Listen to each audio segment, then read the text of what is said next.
நண்பர்கள் அனைவருக்கும் வணக்கம். எல்லோரும் எப்படி இருக்கீங்க? நல்லா இருக்கீங்களா? இன்றைக்கி வேர்ல்பூல் சிங்கிள் டோர் ஃப்ரிட்ஜுக்கு கேஸ் சார்ஜிங் எப்படி செய்ய போகிறோம் அப்படிங்கிறத பற்றி நம்ம பார்க்க போகிறோம். நம்ம சேனலை ஃபஸ்ட் டைமாக பார்க்குற நண்பர்கள் யாராவது இருந்தீங்கன்னாக்கா நம்ம சேனலை சப்ஸ்கிரைப் பண்ணிங்க, பெல் ஆல் பட்டனை கிளிக் பண்ணிங்க. நம்ம போகிற வீடியோலாம் உங்களுக்கு நோட்டிஃபிகேஷனாக வரும். வீடியோவை முடிஞ்ச வரைக்கும் ஸ்கிப் பண்ணாமல் பாருங்கள். இடையில நான் சொல்லக்கூடிய விஷயங்களை இந்த செய்தி கேளுங்க. அதில் ஏதாவது டிப்ஸுகள் நான் ஏதாவது சொல்லுவேன், அது உங்களுக்கு பயனுள்ளதாக இருக்கும். வாங்க நம்ம இன்றைக்கி கேஸ் சார்ஜிங் எப்படின்னு சொல்லி கற்றுக்கலாம்.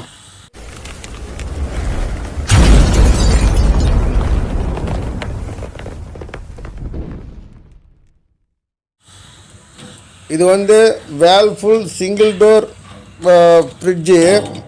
இது கிட்டத்தட்ட பார்த்தீங்கன்னாக்கா ஒரு 6 மாதம் இந்த ஃப்ரிட்ஜை அவங்க ரன் பண்ணவே இல்லை, ஆஃப் கண்டிஷன்லேயே இருந்தது. அதனால் இப்போ இதை நம்ம அதாவது எந்த ஒரு ஃப்ரிட்ஜுமே சரி தான், ஒரு 3 மாதம் ஆகிடுச்சி, 4 மாதம் ஆகிடுச்சி அவங்க யூஸ் பண்ணாமல் இருந்தாங்க அப்படின்னு சொன்னாக்கா அந்த ஃப்ரிட்ஜில் கம்பல்சரி நம்ம கேப்லரி லைன்லேருந்து ஃப்ரீசர் பாக்ஸ், அதாவது எவாப்ரேட்டர் காயில் நாம் க்ளீன் பண்ணி தான் ஆகணும். அது ஃப்ரெஷ்ஷாக இருக்கிற பீஸாக இருந்தால் பிரச்சனை இல்லை. இதுமாரி நாள் கடந்து போயிட்டு அது நிறுத்தி வச்சுருந்தாங்கனாக்கா கண்டிப்பாக அந்த ஆயில் எல்லாமே கேப்லரியில் காஞ்சி போயிடும். அப்போ நாம் ஃப்ளஷ் அவுட் பண்ணாமல் நாம் கேஸ் சார்ஜிங் பண்ணிட்டோம் அப்படின்னு சொன்னால் கண்டிப்பாக நமக்கு ஆயில் சோக்கு பிளாக் ஆகிடும். அதனால் அந்த ஒரு தவறு செய்ய வேண்டாம்.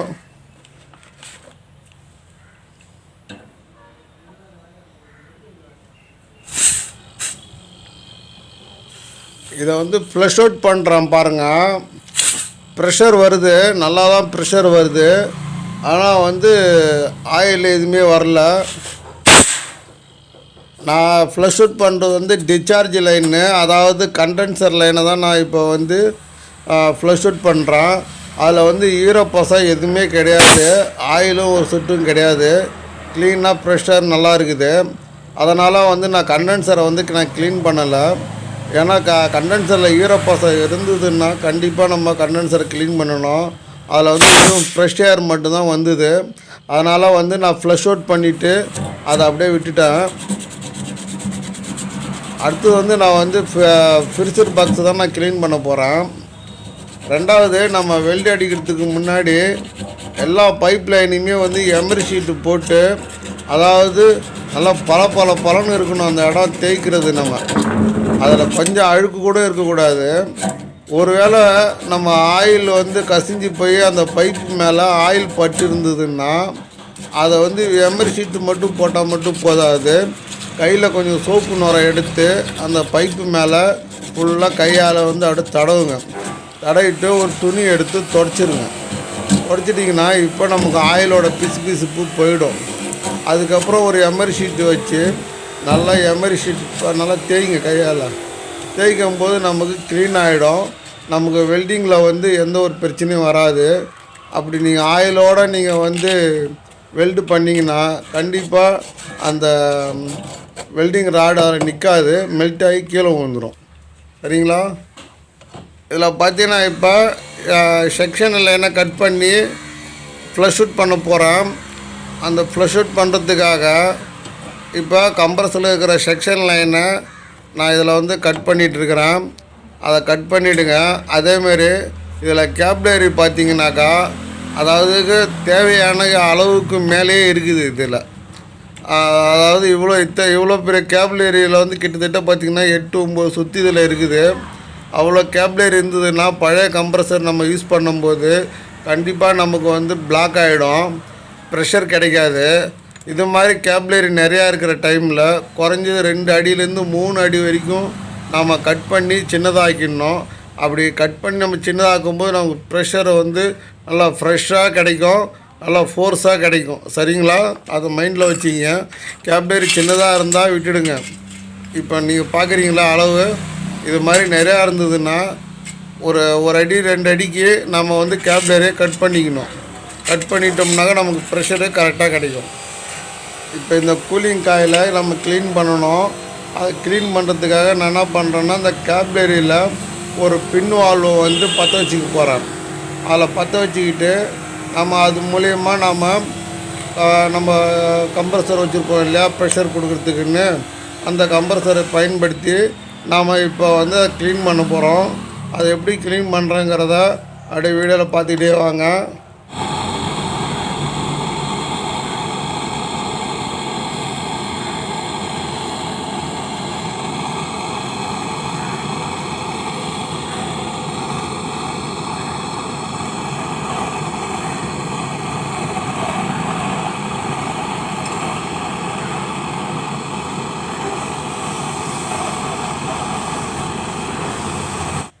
கேஸ் சார்ஜிங் பண்ணும்போது முக்கியமான ஒரு விஷயம், ஃப்ரண்ட்டில் நம்மளோட தெர்மோஸ்டாட்டு இருக்கும் இல்லையா, தெர்மல் பல்பு, அது வந்து ஃப்ரீசரில் அட்டாச்சில் இருக்கக்கூடாது. அது இருந்ததுன்னா கட் ஆஃப் ஆகிடும். அதனால் அந்த தெர்மல் பல்பை ஃப்ரீசர் பாக்ஸ்லேருந்து பிரித்து தனியாக கீழே தொங்க விட்டுருங்க. தொங்க விட்டுட்டு சில்ட்ரே போடணும். சில்ட்ரே மாட்டி தான் நம்ம வந்து கேஸ் சார்ஜிங் பண்ணணும்.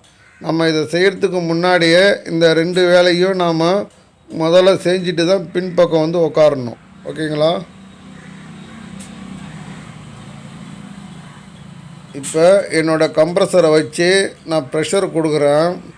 எனக்கு வந்து இப்போ வெறும் ஏர் மட்டும்தான் வருது, சுத்தமாக ஆயில் வரவே இல்லை. ஏன்னா இது ஒரு 6 மாதமாக இந்த ஃப்ரிட்ஜு ரன் இல்லாமல் இருக்குது. ஆனால் வந்து எடுத்ததுமே நமக்கு ஆயில் வருமா அப்படின்னு பார்த்தோம்னாக்கா கண்டிப்பாக ஆயில் வராது. அந்த ஆயில் வர வைக்கணும், அந்த அடைப்பெல்லாம் எடுக்கணும். ஆயில் எடுத்தால் தான் நமக்கு சக்ஸஸ் ஆகும். நம்ம ஃப்ளஷ் அவுட் பண்ணும்போது நமக்கு வந்து வெறும் ப்ரெஷராக வருது, க்ளீனாக இருக்குது அப்படின்னு சொல்லிவிட்டு நம்ம வேலையை முடிச்சிடக்கூடாது. இப்போ பாருங்கள், கிட்டத்தட்ட ஒரு 15 நிமிஷம் நான் வந்து ஃப்ளஷ் அவுட் பண்ணிகிட்டு இருந்தேன். எனக்கு சுத்தமாக ஆயில் வெளியில் வரவே இல்லை. அதுக்கப்புறம் நான் இப்போ என்ன செய்ய போகிறேன்னாக்கா, நம்ம தின்னர் எடுத்துக்கிறேன். நான் தின்னர் எடுத்து நம்ம உள்ளே கொடுத்துட்டு நம்ம க்ளீன் பண்ணி பார்ப்போம். எப்படியாவது ஒரு சொட்டு ஆயிலாவது நம்ம உள்ளே இருந்து வெளியில் அந்த கேப்லரை க்ளீன் பண்ணி வெளில வர வைக்கணும். அப்படி வர வச்சிட்டோம் அப்படின்னா நமக்கு வந்து ஃபியூச்சரில் நமக்கு எந்த டென்ஷனும் வராது. நமக்கு கஸ்டமர் நமக்கு கூப்பிட மாட்டாங்க. இல்லைன்னா மறுபடியும் 2 நாளில் பிளாக் ஆகிடும், இல்லை 1 நாளில் பிளாக் ஆகும், இல்லை ரெடி பண்ணி உட்காந்துட்டு இருக்கும்போதே கூட நமக்கு பிளாக் ஆகிறதுக்கு வாய்ப்பு இருக்குது. அதனால் முடிஞ்ச அளவுக்கு அந்த ஆயிலை எடுக்கிறது தான் நமக்கு வேலையே. ஒரு கேஸ் சார்ஜிங்கில் போய் உட்காந்துட்டு நமக்கு எதனால் நமக்கு டைம் ஆகும்னு பார்த்திங்கனாக்கா, இந்த ஃப்ளஷ் அவுட் பண்ணி இந்த ஆயில் சோக்கை வெளியில் எடுக்கிறது தான் நமக்கு ஒரு டைம் ஆகுமே தவிர மற்றபடி வேறு எதுவும் டைமிங் இல்லை. அதனால் இந்த வேலையை நம்ம பொறுமையாக உட்காந்து செய்யணும். இன்னொரு முக்கியமான விஷயம் என்னன்னாக்கா, சிடிசியாக இருக்கட்டும், தின்னராக இருக்கட்டும், பெட்ரோலாக இருக்கட்டும், எதுவாக இருந்தாலும் அந்த ஓஸில் கொடுத்துட்டு நீங்கள் கம்ப்ரஸரில் போய்ட்டு இப்போ மாட்டிடுவீங்க. மாட்டினதுக்கப்புறம் அந்த ஓஸில் இருக்கிற அந்த சிடிசி தின்னர் எல்லாமே வந்து அந்த கேப்லரிக்குள்ளே பூந்து வெளியில் செக்ஷன் லைனில் வெளியில் வரும். சரிங்களா? அந்த டைமில் இதை ஊற்றிட்டு உடனே போய்ட்டு கையால் போய்ட்டு அடைக்காதீங்க. நீங்கள் கையால் அடைச்சிட்டிங்க அப்படின்னு சொன்னால் கண்டிப்பாக கை எடுக்கும்போது க்ளீன் ஆகாது. நீங்கள் ஊற்றின அந்த தின்னர் ஃபுல்லாகவே வந்து வெளியில் வந்துடும். அதனால் அந்த ஓஸ்லேருந்து விட்டு அது தானாகவே போகட்டும். ஒரு 7-8 நிமிஷம் வரைக்கும் அந்த ஓஸ்லேயே தானாகவே போகட்டும். போனதுக்கப்புறம் அந்த கேபிளில் இருக்கிற அந்த ஆயில் எல்லாமே அது கரைக்கும். அப்படியே கரைச்சிக்கிட்டே வெளியில் போயிட்டு அது அனலாக வெளியில் போகும். சரிங்களா? இப்போ பாருங்கள், நம்ம தின்னர் கொடுத்துட்டோம். தின்னர் கொடுத்து நான் ப்ளஸ் அவுட் பண்ணலை. கொடுத்த வேகத்துக்கு எனக்கு ஆயில் மெல்ட் ஆகி சொட்ட ஆரம்பிச்சிச்சு. நீங்களே பாருங்கள், என் கையில் ஆயில் ஒரு சொட்டாக சொட்டுது. நான் இன்னமும் ப்ளஸ் அவுட் பண்ணலை. அதில் இதுக்கப்புறம் தான் நான் இந்த ப்ளஸ் அவுட் பண்ணுறதுக்கே நான் வந்து செய்ய போகிறேன். அதுக்கு முன்னாடி நமக்கு எந்த அளவுக்கு ஆயிலை வந்து அது கரைச்சிட்ருக்குது பாருங்கள்.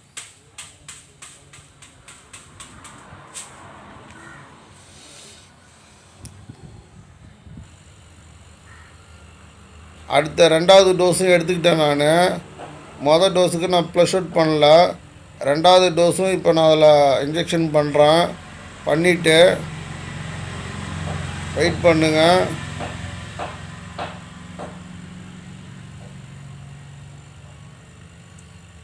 கேஸ் சார்ஜிங் செய்யும்போது இந்த இடத்துல தான் நம்ம வந்து கொஞ்சம் பொறுமையாக பண்ண வேண்டியதாக இருக்கும்.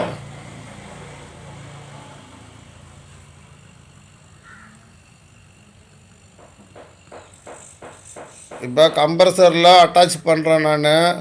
அட்டாச் பண்ணதுக்கப்புறம் இப்போ நமக்கு இங்கே எவாப்ரேட்டர் காயில், அதாவது அந்த கூலிங் காயிலில் என்ன மாற்றம் ஏற்படுதுன்னு பாருங்கள். எவ்வளோ ஆயில் நம்ம இப்போ வெளியில் எடுக்க போகிறோங்கிறத பாருங்கள். ஆயிலை எடுக்கணும், அந்த ஆயிலை கரைச்சி வெளில எடுத்தால் தான் நம்ம வந்து சக்ஸஸ் பண்ணிட்டு தான் அர்த்தம். இப்போ அந்த செக்ஷன் பைப்பில் நல்லா கவனித்து பாருங்கள். ஆயில் ட்ராப்பாக சொட்டுது பாருங்கள்.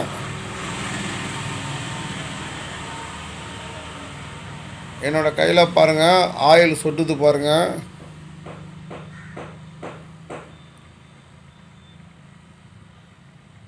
காரணம் என்னன்னா, ஆயில் எதனால் மேலே ஏறுதுன்னா, முக்கியமாக வந்து தெர்மோஸ்டாட்டு ஃபால்ட் ஆகிடுச்சின்னு சொன்னால் அதில் வந்து ஐஸ் ஓவராக ஃபார்ம் ஆகும். கம்ப்ரஸர் நிற்காமல் ரன் ஆகிட்டே இருந்ததுன்னாக்கா கம்ப்ரஸருக்கு ஆயில் எல்லாம் போயிட்டு ஸ்டோர் ஆகிடும் மேலே.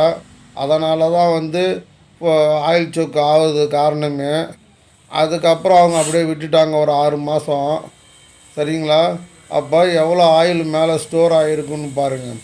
தெர்மோஸ்டாட் ஃபால்ட்டில் ஒரு ஆயில் சோக் வந்ததுன்னா கண்டிப்பாக வந்து ஆயில் நிறையாவே இருக்கும்.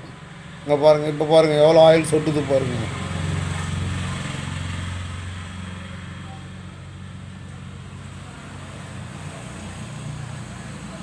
இன்னுமும் அதில் ஆயில் இருக்கும் கண்டிப்பாக. இன்னும் கொஞ்சம் வெயிட் பண்ணி இதுக்கப்புறம் நான் ஃப்ளஷ் அவுட் பண்ணி அதில் இருக்கிறதெல்லாம் க்ளீன் பண்ணிகிட்ருப்பேன். அங்கே பாருங்கள் எவ்வளோ ஆயில் வெளியே வந்துருக்கு பாருங்கள். ஆரம்பத்தில் வெறும் காற்று தான் வந்தது. இப்போ எப்படி பாருங்கள், என் கையெல்லாம் நனைஞ்சிச்சு, அந்த இடம்லாம் நனைஞ்சி போச்சு, அவ்வளோ ஆயில் வந்துருச்சு.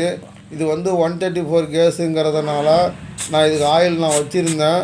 இதுக்கு வந்து ஒரு எவ்வளோ சொல்லலாம், அந்த ஆன்டிச்சோக்கு ஏற்றணும்ல இன்ஜெக்ஷன், அதால் ஒரு இன்ஜெக்ஷன் ஃபுல்லாக, அதாவது 3 ml, அது 3 mlக்கு லாஸ்ட்டில் நான் என்ன பண்ணேன், ஆயில் கொஞ்சம் சார்ஜ் பண்ணேன்.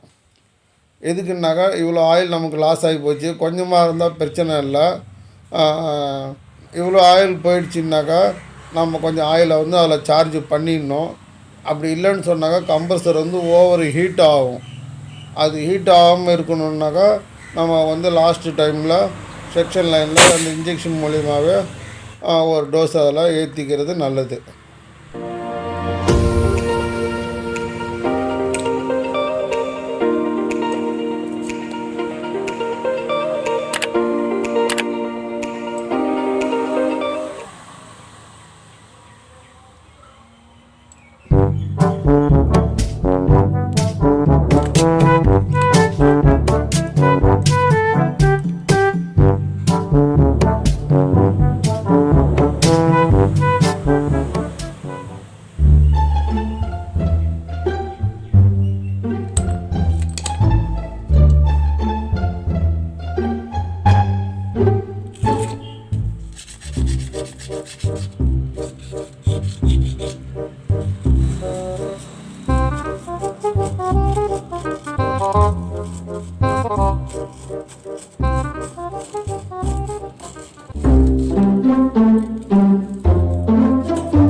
லாஸ்ட்டாக கேப்லியர் லைனு ஜாயின் பண்ணதுக்கப்புறம் செக்ஷன் லைனை வந்து ஒரு தடவை ஃப்ளஷ் அவுட் பண்ணணும். அதாவது அதோட ஓன் கம்ப்ரஸரில் அதை ஓட விட்டு நம்ம ஃப்ளஷ் அவுட் பண்ணணும். இப்போ நம்ம வெள்ளை அடித்த இடத்துலேருந்தெல்லாம் ஏதாவது சாம்பல் ஏதாவது கறி மாதிரி இருந்ததுன்னா கூட ஃபுல்லாக வெளியில் வந்துடும். அதுக்கப்புறம் தான் நம்ம கம்ப்ரஸரில் வச்சு நம்ம வெல்ட் அடிக்கணும்.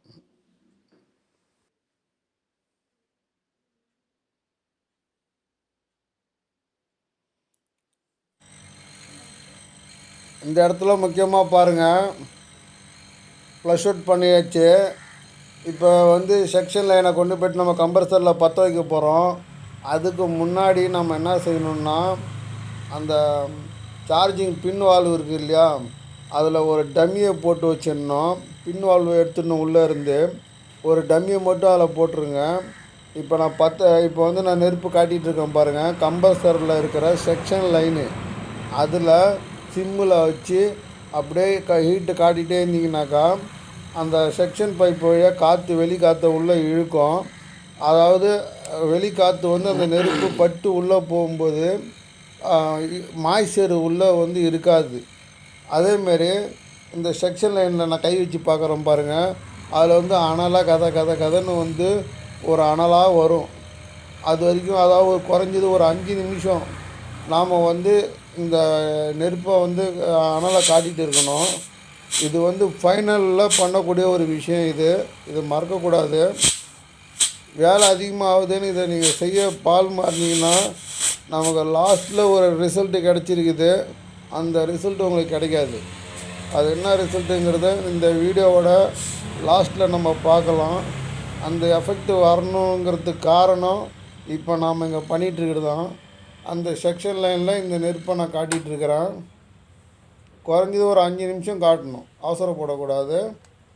ஒரு 5 நிமிஷம் காட்டி நான் வெளியில் எடுத்துட்டேன். இப்போ அந்த செக்ஷன் லைனில் நம்ம கூலிங் காயிலில் வரதை கொண்டு போய்ட்டு அதில் வச்சு நம்ம பற்ற வச்சுட்டா இப்போ நமக்கு வேலை முடிஞ்சு போச்சு. அதே சமயம் அந்த டம்மி நம்ம போட்டிருக்கோம் இல்லையா பின் வால்வில், அதை கழட்டக்கூடாது. அதை கழட்டாமல் இதை அப்படியே எடுத்து வச்சு அடிச்சிங்கனாக்கா உங்களுக்கு வந்து ஏர் பபிள்ஸ் வராது. வெல்டிங் பர்ஃபெக்டாக இருக்கும் உங்களுக்கு. நீங்கள் அந்த பின் வால்வில் இருக்கிற நெட்டை கழட்டிட்டு அடிச்சிங்கன்னா கண்டிப்பாக உங்களுக்கு ஏர் பபிள்ஸ் வரும். அந்த டைமில் உங்களுக்கு வெல்டிங் ப்ராப்பராக கிடைக்காது.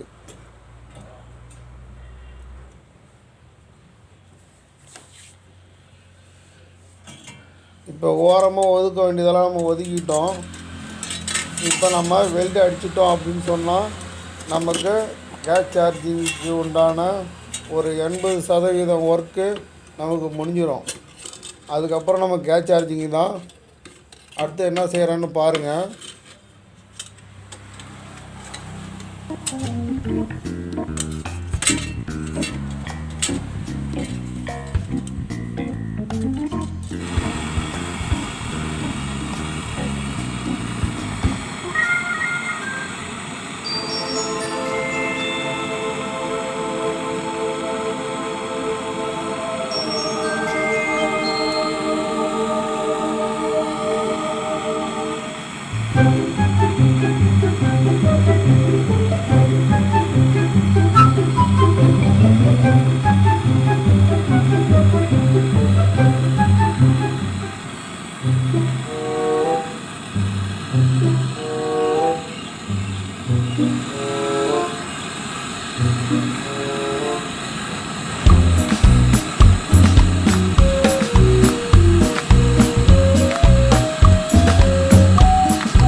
நம்மளோட கேஸ் சார்ஜிங் முடிஞ்சிருச்சு. இது வரைக்கும் நம்ம வீடியோ பார்த்த நண்பர்களுக்கு ரொம்ப நன்றி. நம்ம வீடியோ பிடிச்சிருந்ததுன்னா ஒரு லைக் பண்ணுங்கள். உங்கள் மனசில் பட்ட கமெண்டை வெளியப்படுத்துங்க. மீண்டும் நான் இது மாதிரி நிறைய விஷயங்கள் சொல்கிறதுக்கு எனக்கு ஒரு நோட்டிஃபிகேஷனாக இருக்கும். இதே நம்மளோட ஃபைனல் ஒரு ரிசல்ட்டு சொல்லியிருந்தேன் இல்லையா, நம்ம கூலிங் எஃபெக்ட் பார்க்கணும் அப்படின்னு சொன்னால் ஒரு தீக்குச்சி கொளுத்தி அந்த ஃப்ரீசர் பாக்ஸுக்குள்ளே அப்படி ஒரு காட்டிட்டு வெளியில் எடுத்துடுங்க. அதுக்கப்புறம் பாருங்கள் நம்மளோட ரிசல்ட்டு சூப்பராக தெரியும். அந்த கூலிங்கோட எஃபெக்ட் எப்படி இருக்குதுன்னு பாருங்கள் நீங்களே. நாம் எவ்வளோ நேரம் கஷ்டப்பட்டோம், அந்த கஷ்டத்துக்கான பலன் தான் இது. பொறுமையாக இருந்தால் மட்டும்தான் நமக்கு இந்த ரிசல்ட்டு பார்க்க முடியும். நன்றி, மீண்டும் சந்திப்போம்.